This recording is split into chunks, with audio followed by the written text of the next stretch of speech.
Millwall Fan Show is sponsored by family business G&M Motors of Gravesend and Meopham in Kent. They are Millwall fans too. They've been Honda dealers for over 50 years. At G&M Motors Gravesend you can purchase a new Honda. At both Gravesend and Meopham they have a combined range of over 150 quality used cars and ex-demonstrators to suit all budgets and lifestyles. They also offer a comprehensive range of repair and maintenance services to ensure your vehicle stays reliable, safe and retains a higher value with trust. G&M Motors, Gravesend and Meopham are dear friends of the Julians family. From Lenny to Debbie, and also our Millwall Fan Show.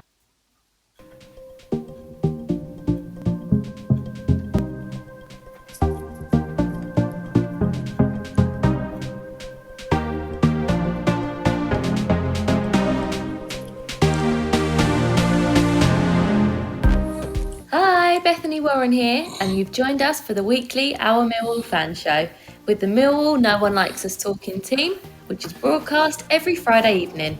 Enjoy! Welcome to the 2022-23 season of Millwall No One Likes Us Talking, our Millwall Fan Show. I'm your host, Gary Staff, and we have with me tonight, I have the No One Likes Us Talking team of Ted Robinson. Hi, Ted. Evening, Gary. Debbie Julians. Hi, Debbie. Hiya there, Gary. And Jeff Burnage. Hi, Gary.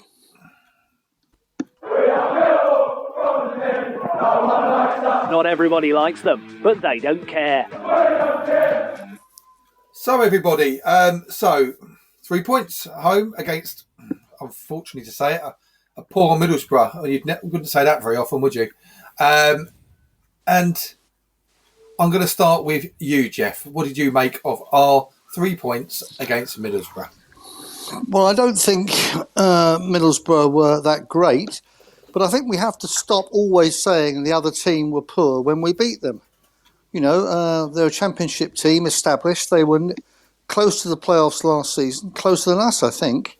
But we did play well enough to make them look ordinary, didn't we? I was very pleased. I think slowly that team is turning the corner, and I wouldn't be surprised if we're quite a bit higher in the league by Christmas than what we are now.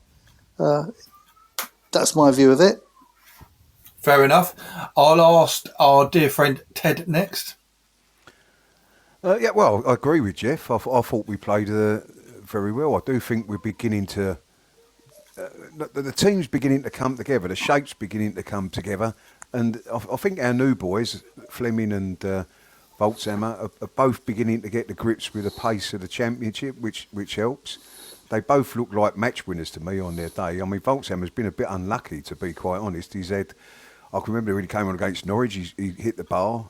He scraped the bar against Blackburn and hit a cracking shot on Saturday that the rebound off the goalkeeper, Tom Bradshaw, should have scored.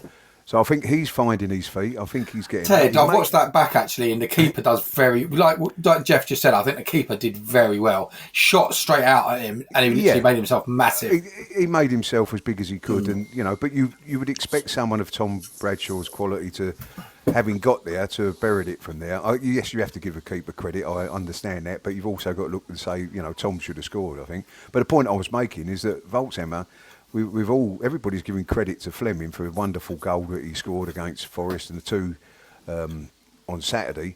But Voltshammer's been very unlucky, and I just think they're both beginning to get the grips with the pace of the championship. There's no doubt about him. A lot more with Hutch in the back four again, and also the dovetail Mitchell and George do. They've worked their socks in there, which allows Fleming to roam a little bit and do his bit. So I agree with Jeff. I think the side's coming together. I mean, we could throw one or two others into it to make it even better.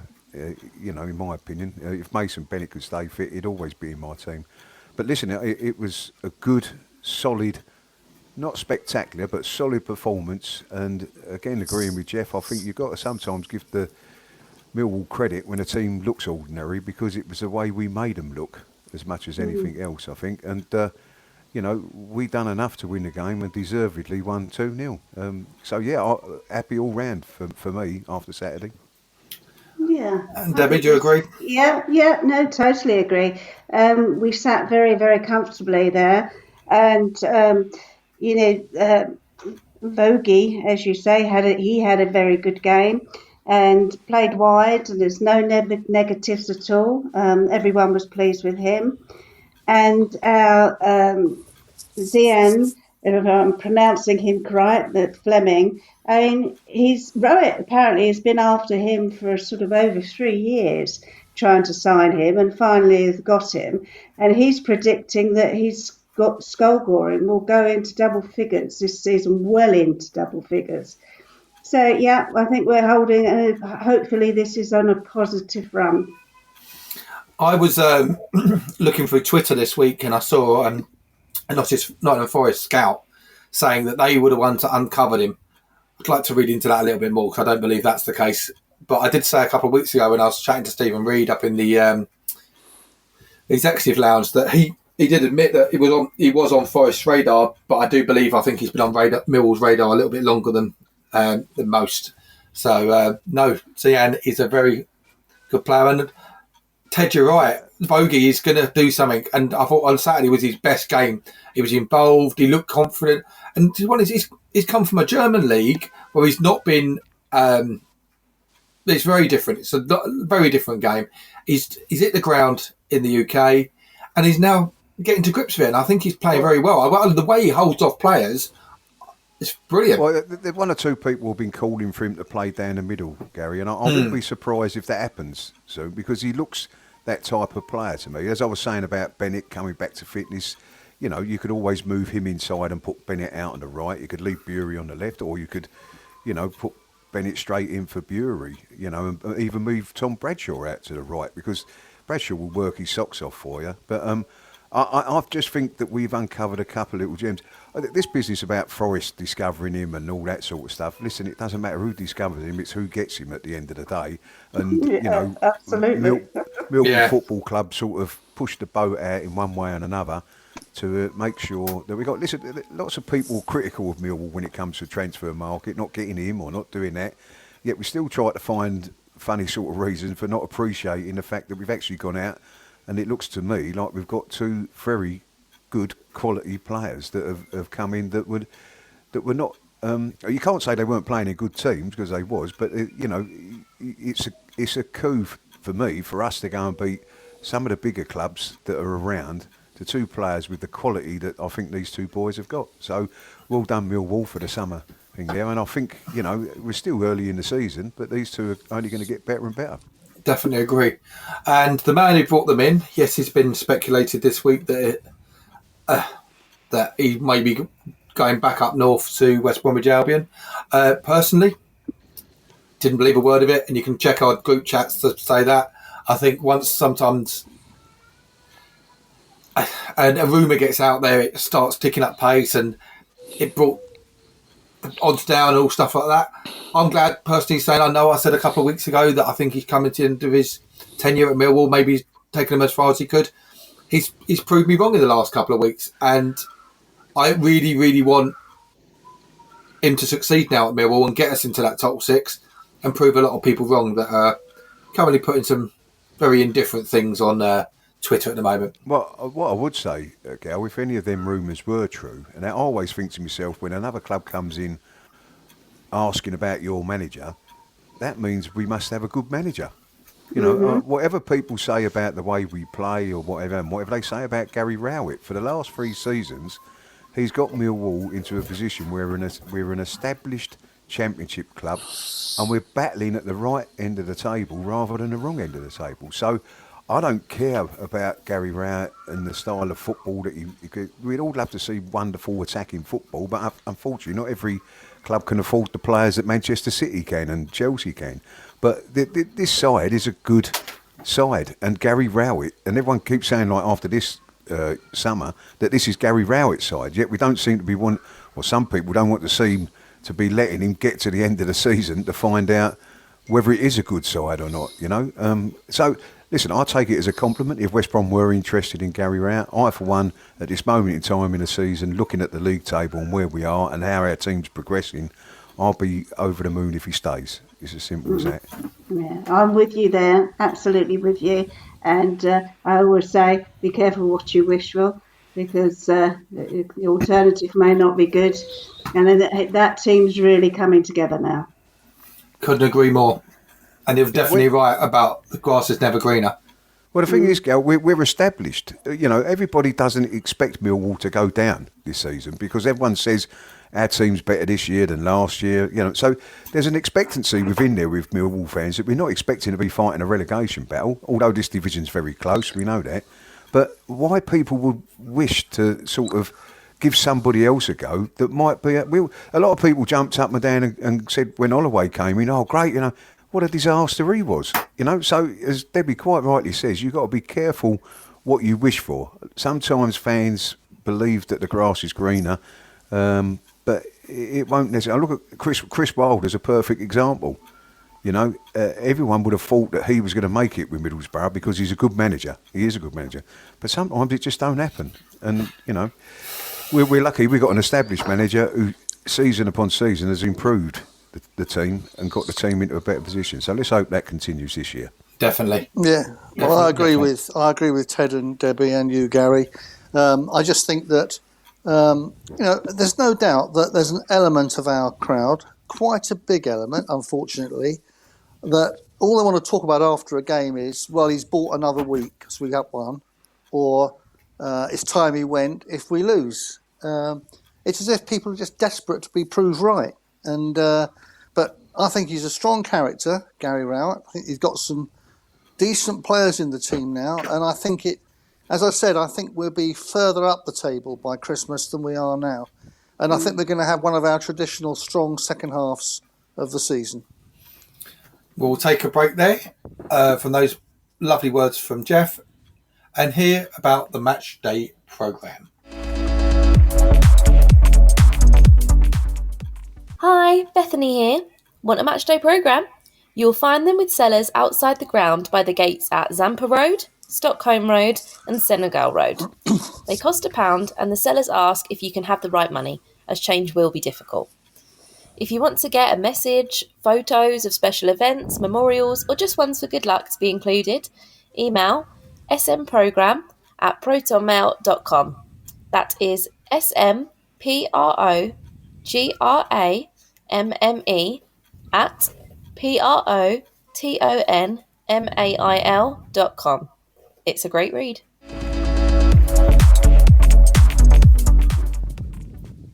I'm your host, Gary Staff, and with me I have the No One Likes Us Talking team of Ted Robinson, Debbie Julians and Jeff Burnage. Don't forget to have your pound coin ready, or buy 5 for a fiver. Our first guest tonight was born in Balham in 1972, just a few days after Millwall narrowly missed out on promotion in that memorable season. His first game watching the Lions was on the 1st of September 1979, which Millwall won 1-0, courtesy of a Kevin O'Callaghan goal. And maybe a theme appearing here. He goes to the games now with his son Tom. He's the author of 5 books so far.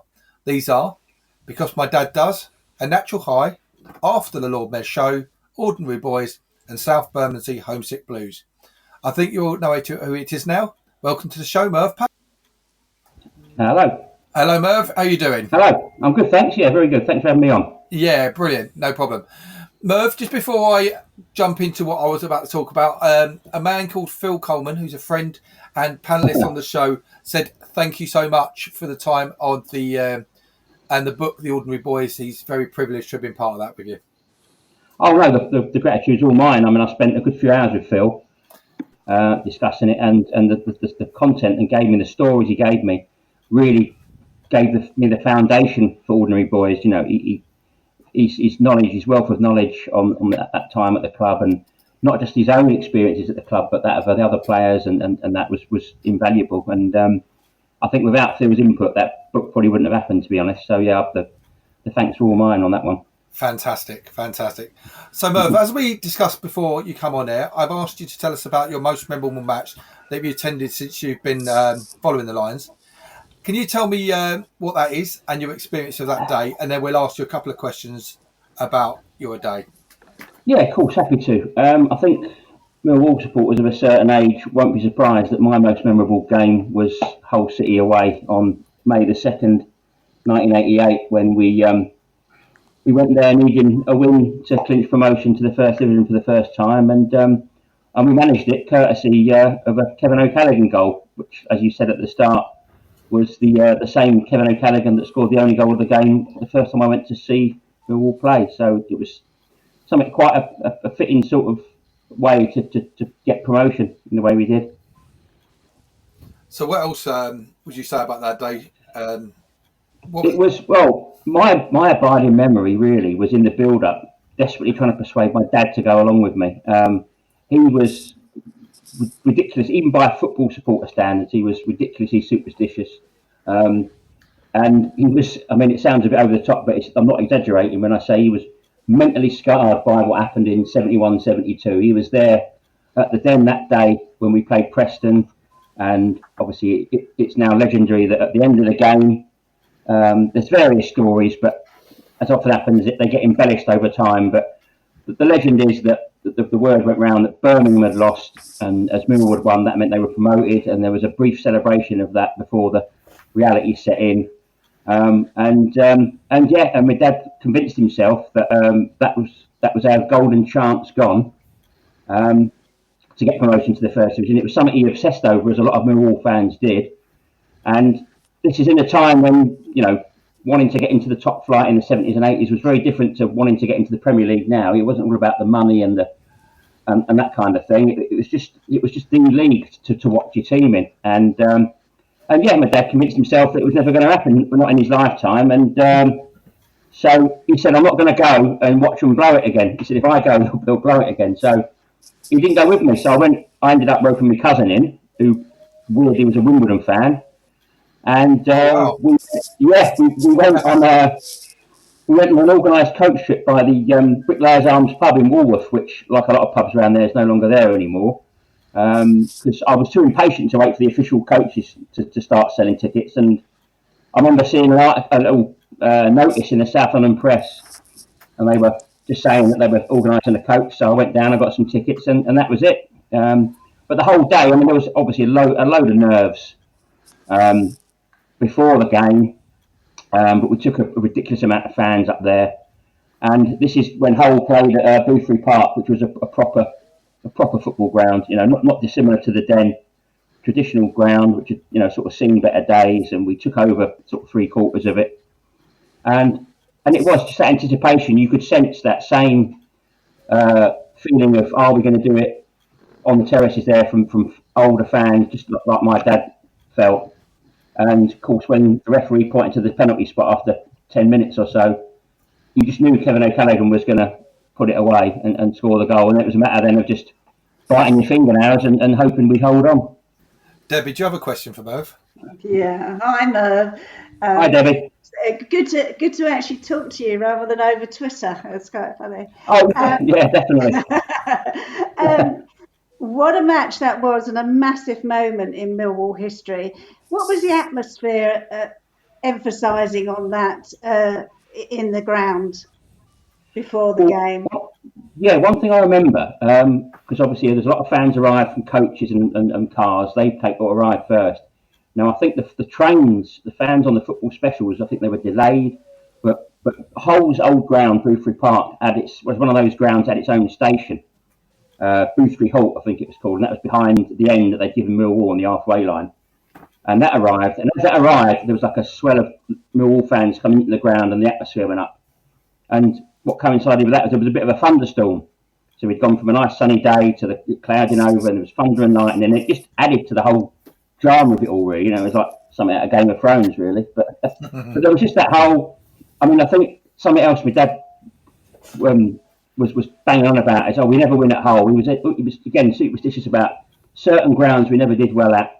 And he harked back to that 71-72 season when he said we blew it at Burnley, I think the week before the Preston game, where we got beat 2-0 by a very poor Burnley team. But he said, we never do well there anyway.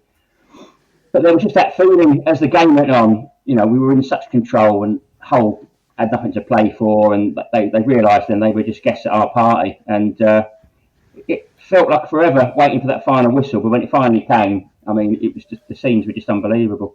Yeah, brilliant. I feel as though I was there. I wasn't. Yeah. Hello, Merv. It's Ted here, mate. Hello, Ted. All right, mate. I've got to ask you this. Am I your dad?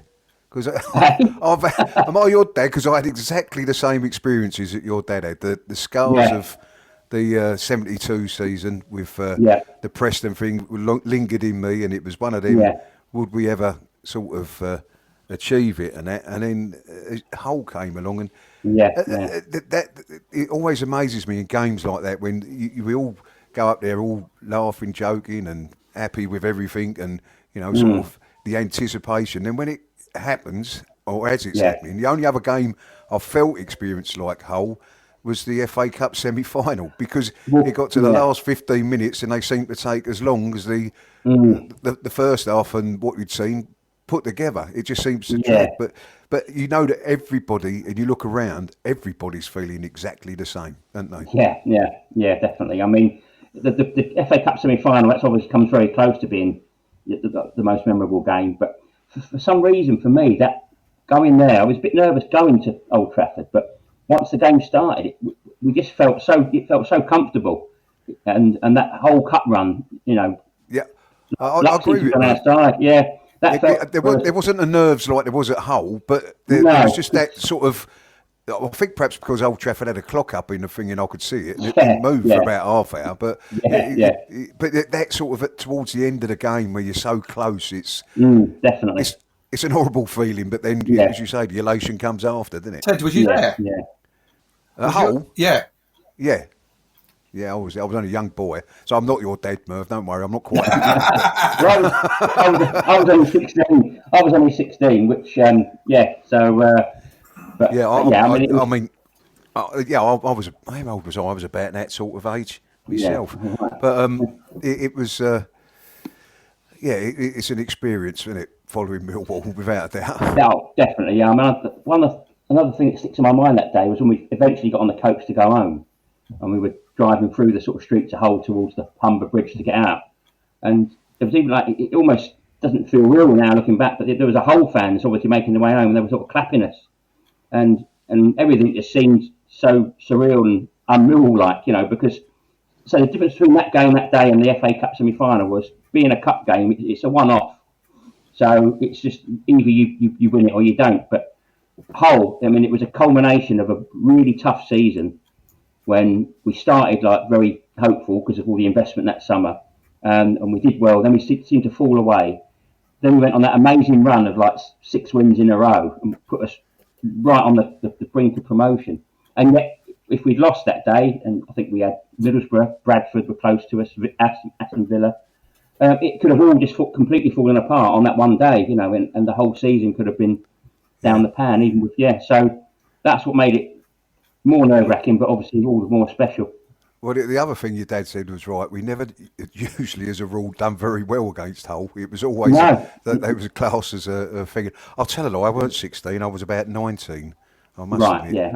So but I always felt 16. That was the thing. Dear. Jeff, are you there? You're going to ask me how old I was when I was there. About as old as you are now, Jeff.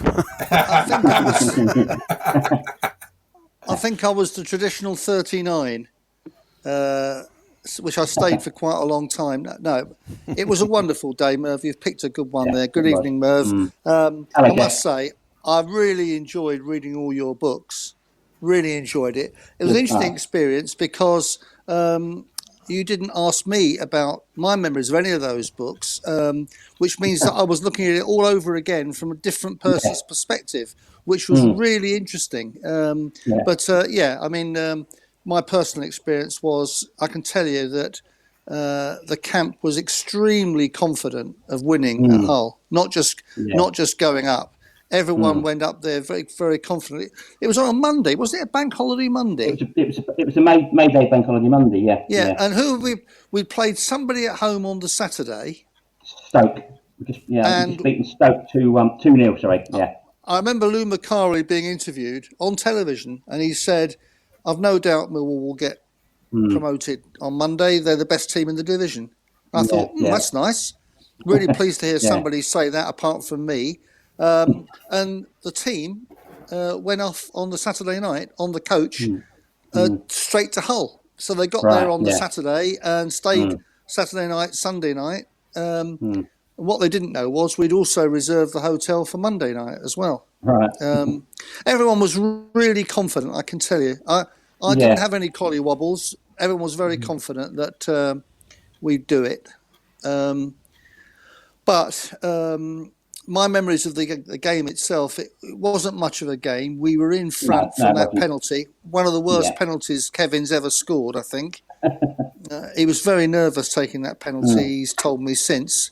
And it was not a good pen, but we're 1-0 up. And unusually for those days, we just kept the ball for long periods. And I think they had a chance about 5 minutes from the end. Was about the best chance they had. But by then, we had radios to our ears. And, of course, none of us of a certain age were prepared to believe anything until the final whistles are all gone. And my memory then is that magnificent Hull fans, they were really, really pleased for us. I think they saw us as... definitely. Yeah, so were the people in the boardroom, which is where I was watching from on that occasion.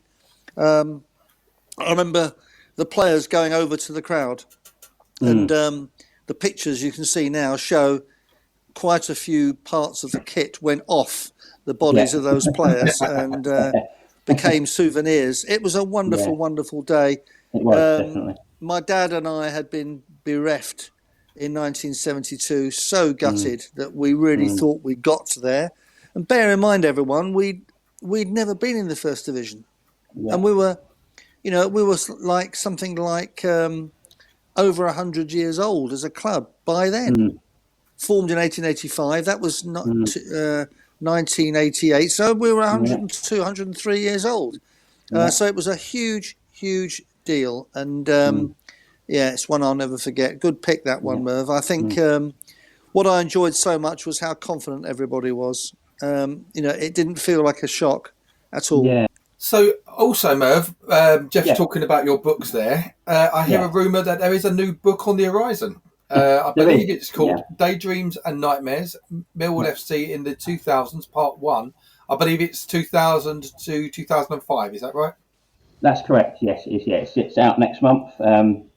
It continues on from my last book, South Bermondsey Homesick Blues. And really, I mean, what I'm trying to do, we spoke before about that Stoke game before Hull. And I think if I'm correct in saying that was the day that Jim Murray's brilliant Lions of the South book came out.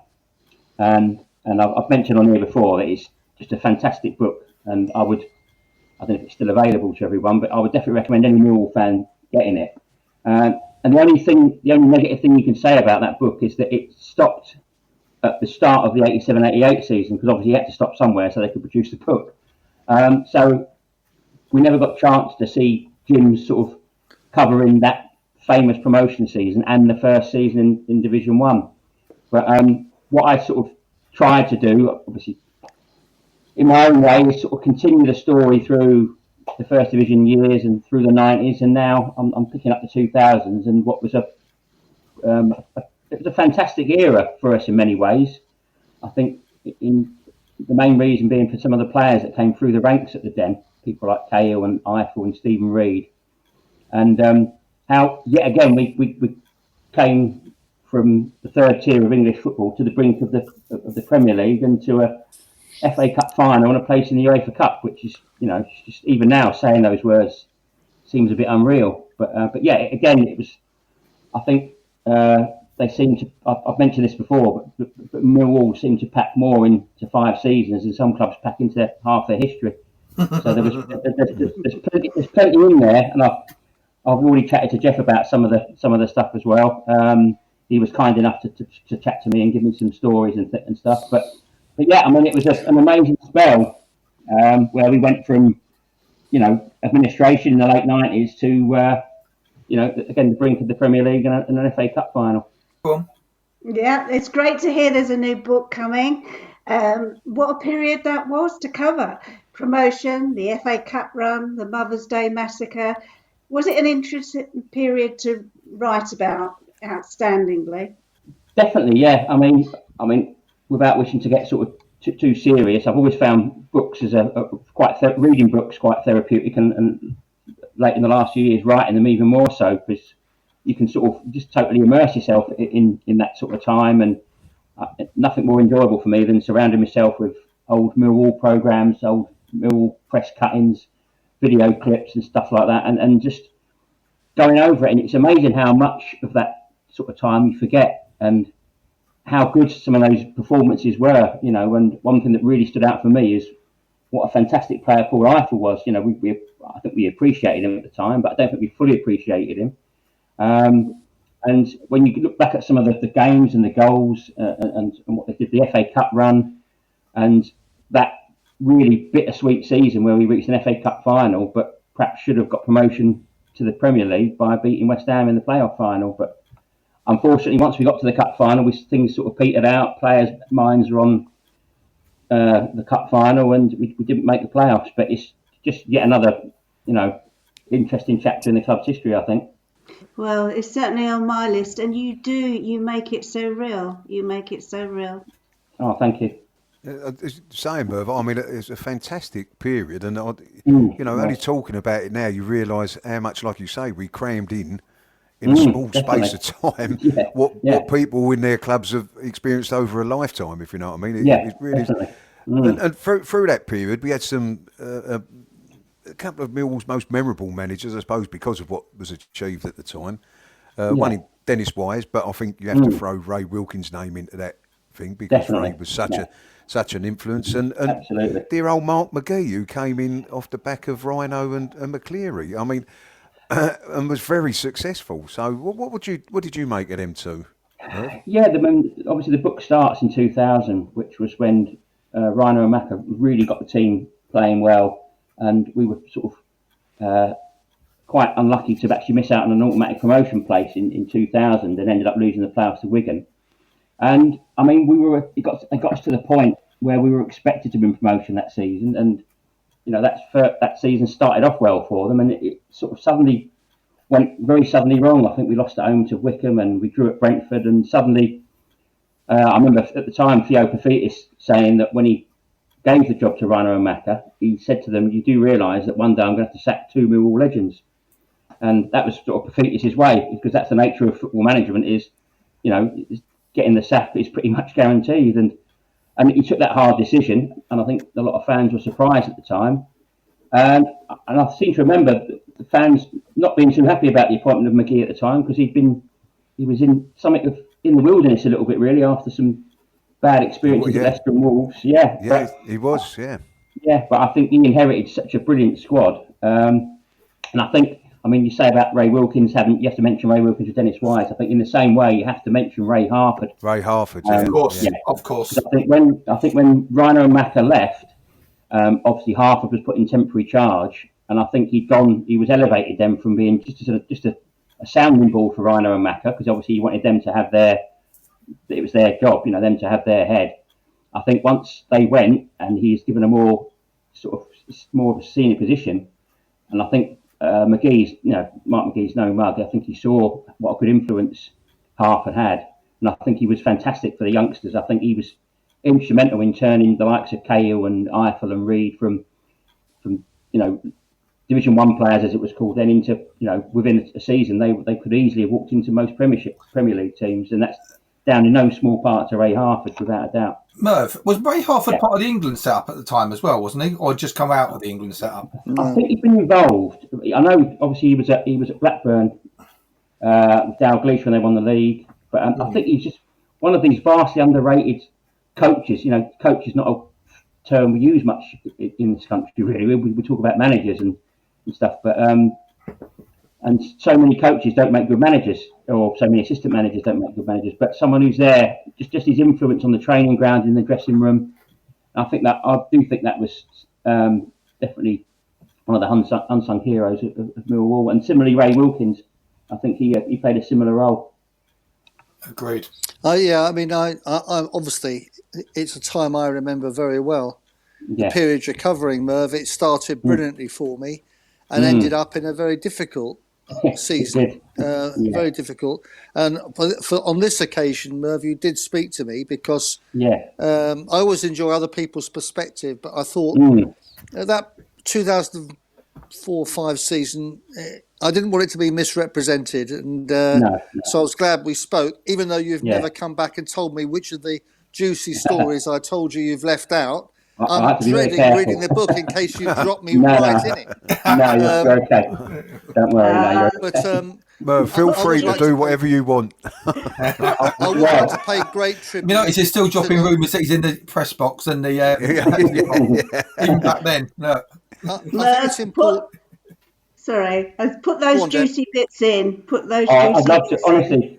Honestly, there's so much had to be left out just because I don't fancy being. But you've got to be so careful. But I mean, I've interviewed quite a lot of players and ex-managers over the course of doing these books, and a couple of them have been a bit suspicious, as footballers often are, of journalists. But I'm not a journalist, and I do explain to them all that these books really are just telling the story of Millwall. I'm not looking for scandal or juicy gossip, really. There's some funny stories. I always love a funny anecdote.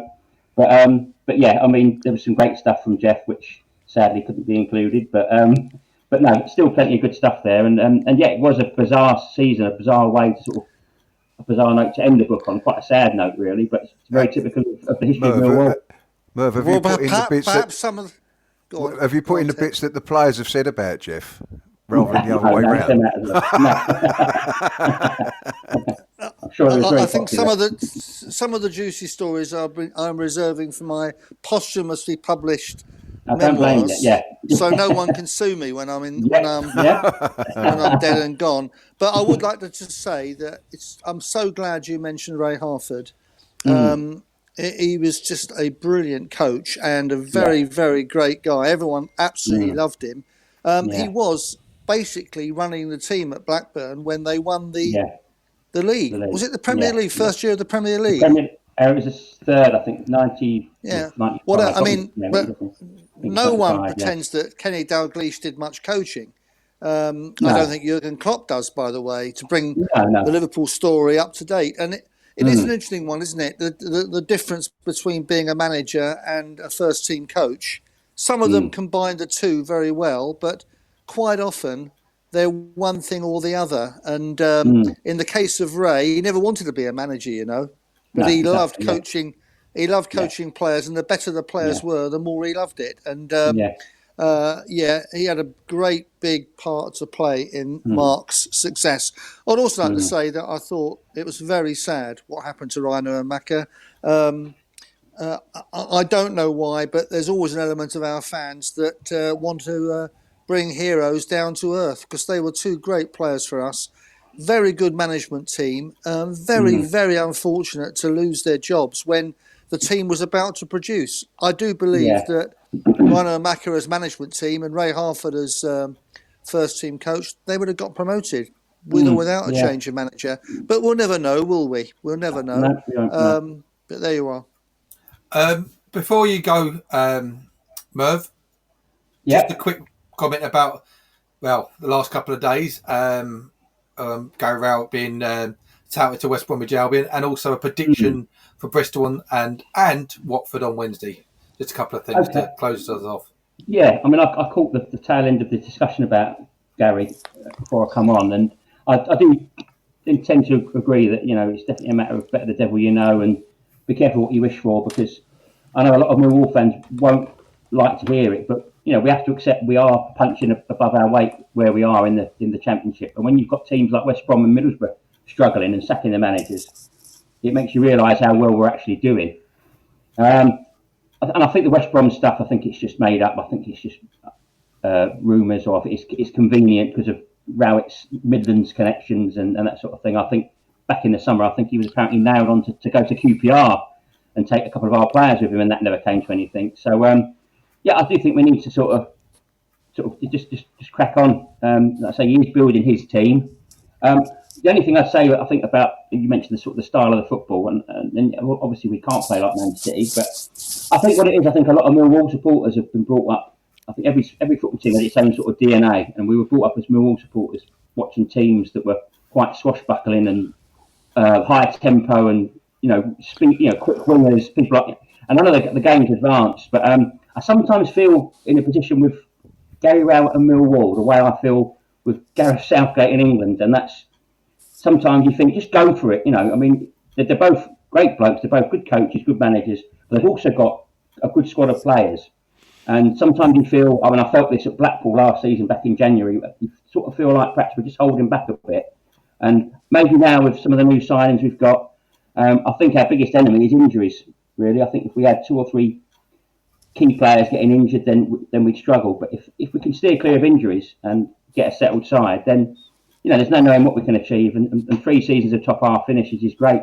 And definitely, I think definitely the underlying message is to be careful what you wish for, because things can take a downturn very quickly, as we learnt when Kenny Jackett left. But as far as predictions go, I'm awful at predictions. I'm in some WhatsApp group with some people I used to work with, and I'm regularly bottom of the league. I just can't predict a football score. And So say I think Middlesbrough 2-0 then, Merv. yeah, well, the last time I was on, I think we were about to play I said that last Huddersfield. week, Ted. Yeah, I think we were about to play Huddersfield after beating Preston away, and I think I predicted a 2-0 home win, and we got battered 3-0. So Bristol City typically have just hit form or just started to win games again. But we tend to do okay against them. I go. They're usually quite full of goals as well, those games. I'll go 2-2 Bristol City, and I think we'll beat Watford 1-0. I'm going to try and be confident, because You see my deliberate mistake, Merv. I said Middlesbrough. I meant Bristol. Yeah. There you go. Right. Yeah. I'm getting old. Yeah.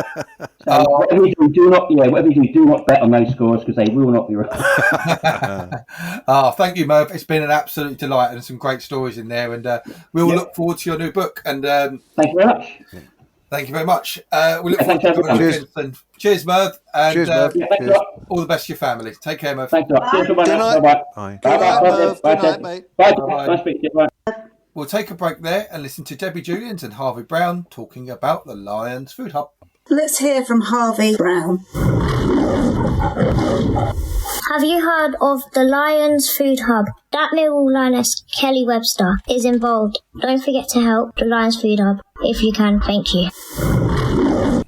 As Harvey said, they need your support. If you can help, and you can make a one-off or a regular monetary donation at Banquet, that is BANKUET,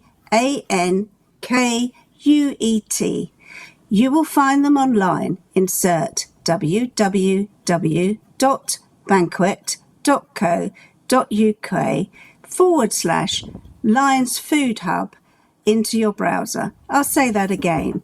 www.banquet.co.uk/Lions Food Hub. And the Lions Food Hub is all one word. On match days, you can make food and toiletry donations at the Lions Food Hub, which is opposite the 1885 bar at the Cold Blow Lane end of the ground. Alternatively, you can also contact the team via the Lions Food Hub Twitter or Facebook sites. I'm your host, Gary Staff, and with me I have the No One Likes Us Talking team of Ted Robinson, Debbie Julians and Jeff Burnage. Energy and food poverty is rising beyond our wildest dreams from 12 months ago, and will not decrease but increase again. However, your kindness will be much appreciated and lessen the burden on many of the families at risk. Let's hear from Ellis Barr, who we love to see in our videos. Keep up the great work, Ellis. Ellis here. Thank you for watching my videos. Now to hear what the Millwall Lionesses and Romans have been up to, and to hear who is next up for Gary Rowett and the Lions. Come on, Millwall. Thanks, Ellis. Paul Loading, the General Manager of Millwall Romans and Pride, filed the following report. Hi all, just a very quick update from the Millwall Romans. Both teams were in action last Sunday, with Pride playing at home at St Paul's against Charlton Invicta, and the Romans team travelling all over to West London to play who were currently top of the league, Titans. So the game for Romans, it was one of our first games that we've played on grass. We've been playing a lot of friendlies on the 4G down at St Paul's. But we played our game. We still played it out from the back. The pitch was quite narrow. Still setting up in our 3-5-2 formation, which does seem to be working quite well. It was a good start to the game. We went in half-time 1-0 up. Second half, we just seemed to all click together for us, and we just managed to just continue with the game, continue playing what we play from the back, playing some nice balls through the channels. Our striker Jay Limonius was absolutely on fire, creating problems for the defence all afternoon, and we managed to finish the game on 5-0. This weekend there's a break from the league as we head over to West London again for the annual Titans tournament. It's an 11-a-side tournament. We play on Saturday. It's an all-day event, 20-minute games. We've had some success in that in the past and some not successful times. So it's always a good fun, good fitness, and it just gets us in preparation for the week after as well. It's a cracking result for Millwall at the weekend, 2-0 against Middlesbrough. I think they're going to continue this weekend. I'm going to say it's. I'm going to still say that we're going to continue at 2-0. Also, Andy, the Pride captain, sent an apology to the Millwall fans. So we went down 4-0 eventually to Charlton. Apologies to all Millwall fans. We played actually all right, but we conceded from, it was 3 set pieces, so we've got to start working more on set pieces, and one crazy comedy error where the fullback passed it right across the goal to their striker, so wasn't a lot I could do with that in goal. But we did. We got the ball on the ground and we moved it up and down. We created a few chances by, playing good 2-touch football along the ground. And they did say as well, I think they deserved the win, but they said it really flattered them, that result. So we go again. We go again next week. And next up, we have a report from Jeff Burnage, who filed a report about the Lionesses and their game at the weekend. This is Jeff Burnage reporting for Millwall Lionesses. Millwall Lionesses remain top of the London and South East Regional Women's League with a hard-fought 2-0 victory over AFC Acorns at Hawley Town FC on Sunday. In the 3rd minute, Cadence Kabadaki set up Angel Reid, but her shot came crashing back off the crossbar. But the Lionesses' finishing was mainly from long range, and Acorns were defending in depth and with determination. But after half-time, they did force a few corners, but it was Millwall who were getting on top. Reid had a good effort saved by the excellent goalkeeper, but the Lionesses created many clear chances. On 52 minutes, manager Jack Wheeler brought on striker Lucy Jellett for Kabadashi.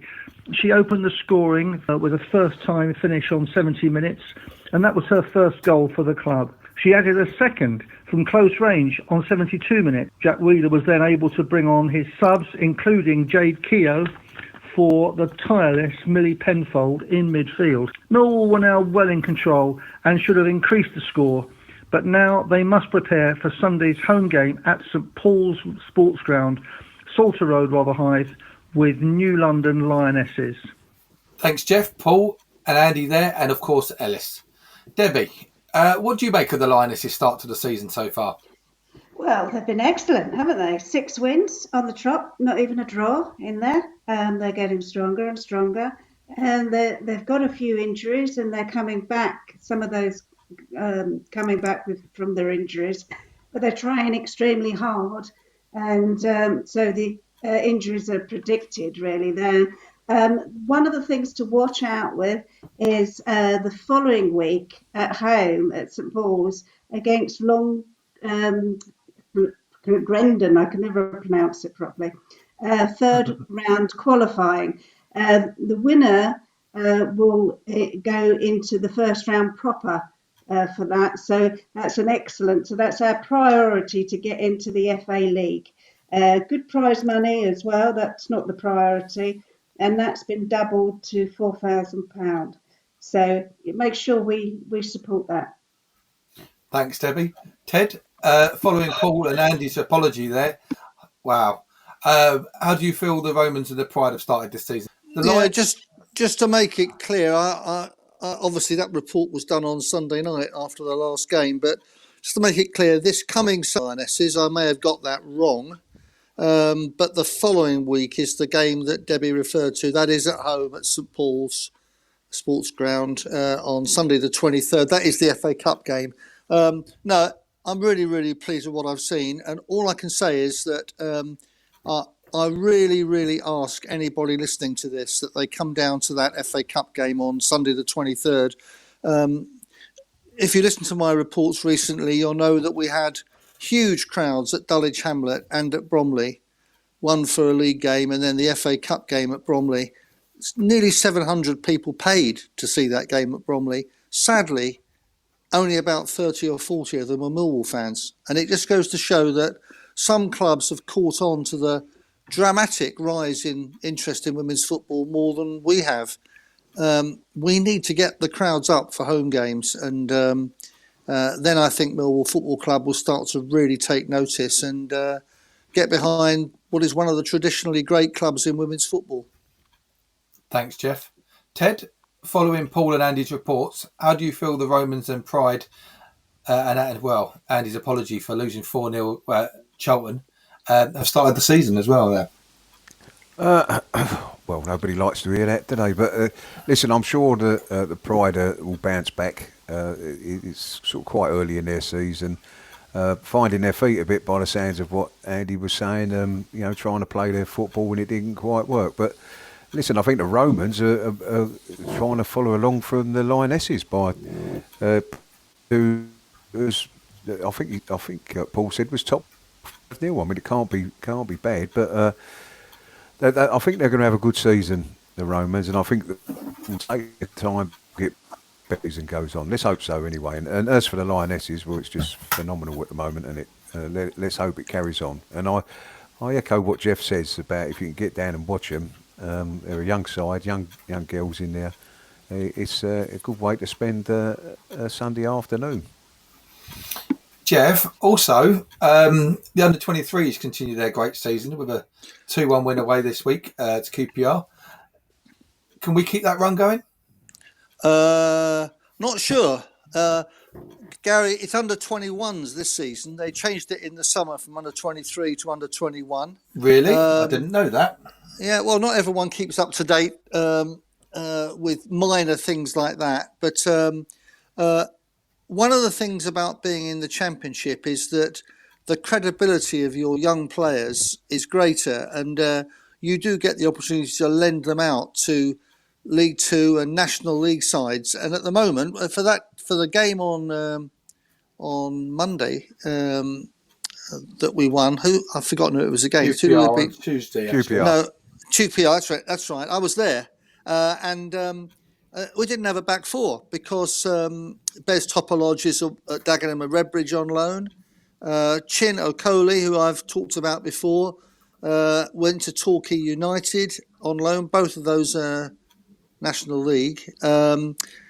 Fortunately, Kamal Grant was back from his 28-day loan at Dagenham, so he was available. Marcus Muller. Is it Marcus Muller? Is that his dad's name? Muller, anyway. He's injured now. So I didn't know what our back four was going to be. So what they did was they went to a 3. We've got 2 very good right backs. One of them, Carl Smith, played right centre back. George Walker, the other one, played right wing back. And in all honesty, the second half was one-way traffic. We really did outplay QPR. It's a shame that it took a penalty to win it. But there was only one team going to win it in the second half. So given that so many of our players go out on loan now, there's 2 goalkeepers out on loan in the National League, Joe Wright and Ryan Sandford. We've got Alex Mitchell up in Scotland.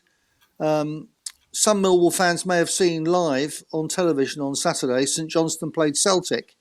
Alex Mitchell was outstanding in that game for St Johnstone and scored the goal. And it was a late goal in stoppage time, and heartbreakingly, Celtic went and scored the winner in about the 5th minute of stoppage time.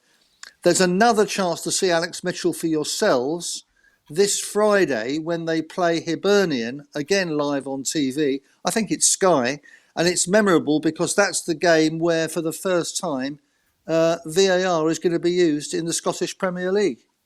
You'll all be pleased with Alex Mitchell if you see him. He's a big lad. First glance, he looks like an old-fashioned centre-half. He is, but what he has got as well, he's really quick. And that isn't apparent from watching him play, but he's really, really quick. And in today's game, that's important. I've got my name on Alex Mitchell to make the grade. Brilliant. So next up for the first team is a trip to Ashton Gate to play Bristol City. Bristol currently sitting 18th. As I wrote, I didn't realise they were playing this week as well, and I believe they beat Preston 2-1 in the week, so they might they've jumped up a few places in the division now. But I'll start with you, Ted. Bristol on Saturday. Yeah, that was a strange side, Bristol. Well, they was flying at the start of the season, then they've had a bit of a slump, and they've just got a win the other night. So they was flying along at the start of the season. So I don't know what happens with them. They've got a decent manager in Pearson, but I got to tell you, Gary, desperate for us to win this game because we owe them one for last season. We should have beaten them at Bristol City last season and made a right pig's ear of it and lost 3-2, I believe. But I'm quietly confident with us at the moment. I do believe that, as we said earlier, that they're getting together this side. They're beginning to get on a bit of a run, I'm hoping. It's about time we won away from home.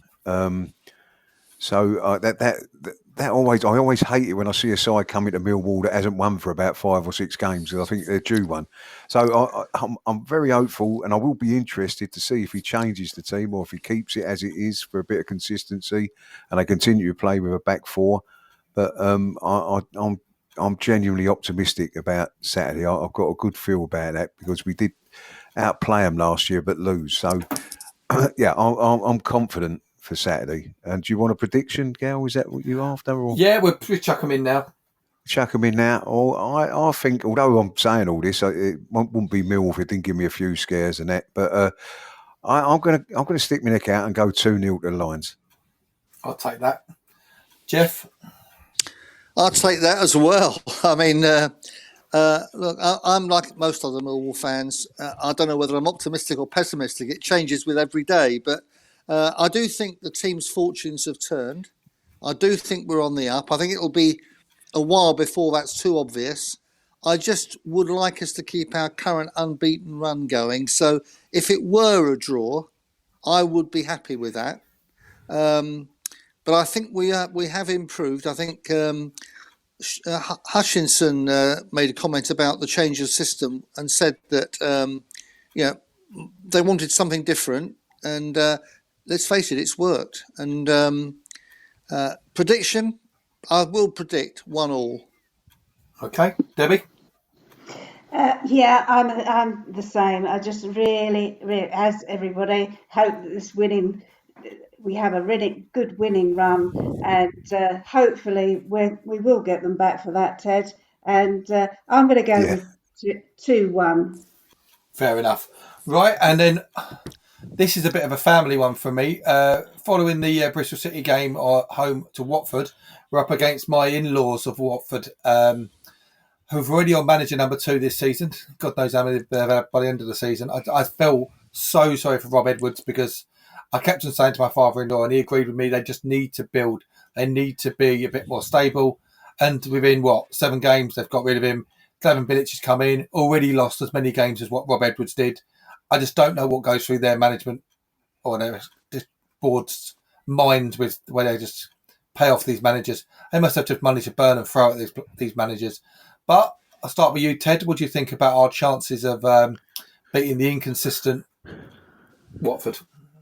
Oh, again, it's a typical championship game, isn't it? Who knows what Watford will turn up? Who knows how much Slaven Bilic can get out of these players? Because let's face it, we're talking about quite a few players that were playing in the Premier last year.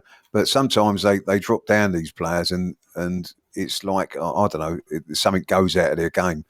And it's quite clear at the moment that whoever manages this lot of players, you struggle to get your things across to them because they are good players. So Watford at home, no, look, we are what we are at the moment. We have a difficult side to beat, so I'm fairly confident that we are going to maintain our good run of performances at home. My worry is we're on Sky, and we don't tend to play very well when we're on Sky. Oh yeah, I forgot about that. Yeah, it's a game on Sky. But hopefully, with a good result at Bristol, and although I've said I think we win, I would take Jeff's draw at Bristol, keep it sort of going. I'm quietly confident each time we will go out on a pitch. I'll go to a tough 2-1 victory for Millwall against. And you, Jeff? The only prediction I can make is I'm going to be as nervous as anything the whole way through the game, because I feel it's a game that we could win and should win.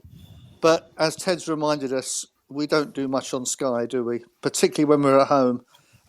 So I'm going to be on edge all through that game.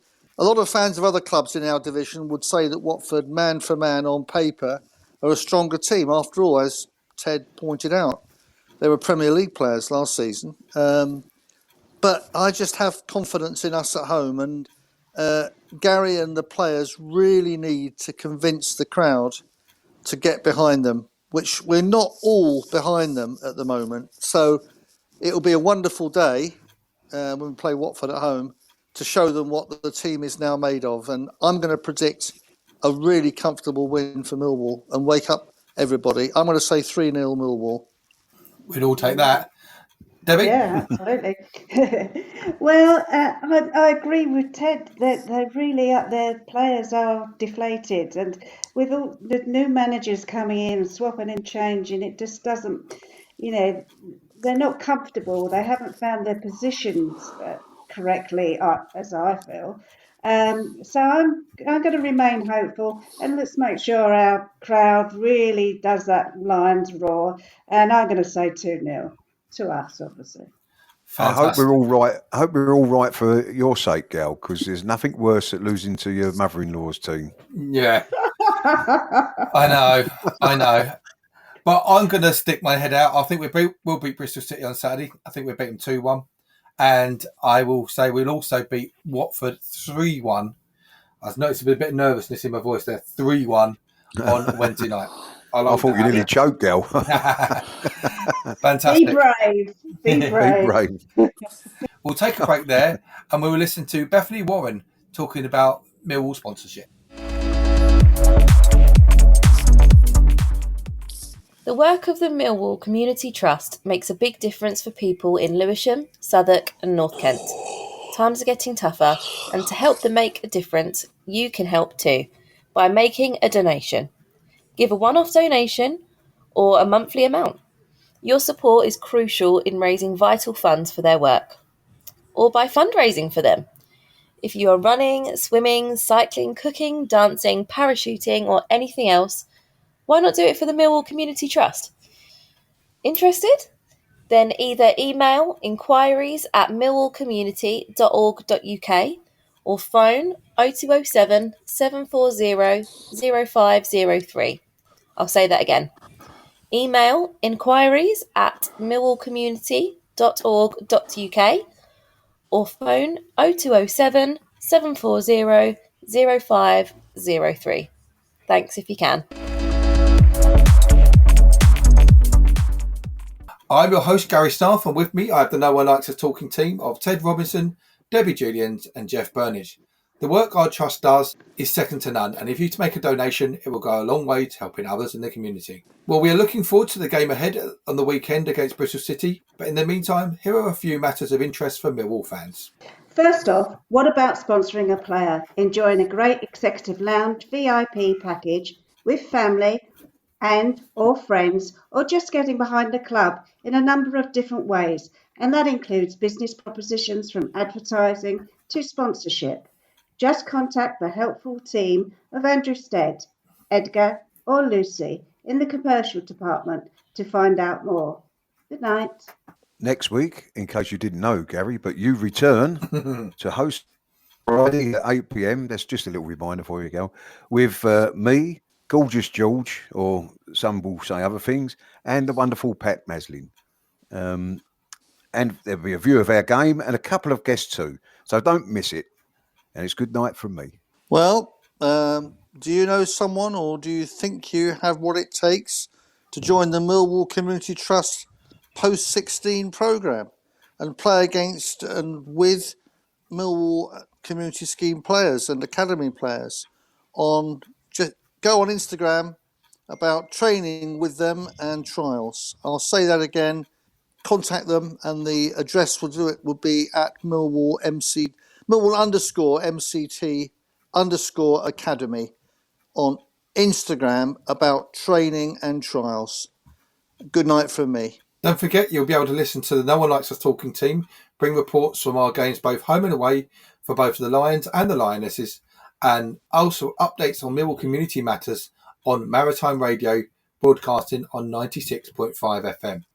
Additionally, links to us are on our Instagram, Facebook and Twitter social media sites and all popular podcast sites too.